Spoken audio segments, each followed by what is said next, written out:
আসসালামু আলাইকুম, সবাই কেমন আছেন? আশা করছি সবাই ভালো আছেন। আজকের রেসিপি হচ্ছে আমার একটা বেগুন ভর্তা। তাই বেগুনটা আমি আগে ভেজে নিব। একটু হলুদ লবণ দিয়ে মাখায় নিচ্ছি, দিয়ে একটু তেল বসিয়ে দিচ্ছি। তেলটা গরম হয়ে গেছে, এখন এলাম ভেজে নিব। তো বেগুনটা ভাজা হতে একটা কথা বলি, বেগুনটা আমার গাছের বেগুন, কিন্তু সেটা আমি শেয়ার করতে পারিনি, ও ছিঁড়ে ফেলছে আগেই, সেই জন্য। আমার বেগুন ভাজিটা হয়ে গেল। এখানে আমি এখন পেঁয়াজ ভেজে নেব।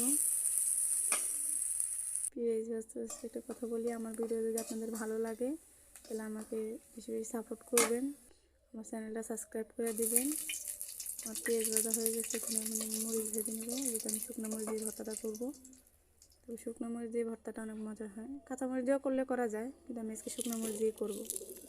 এরকম আমার মরিচটা ভাজা হয়ে গেছে, এখন এগুলো ভর্তা বানিয়ে নিব।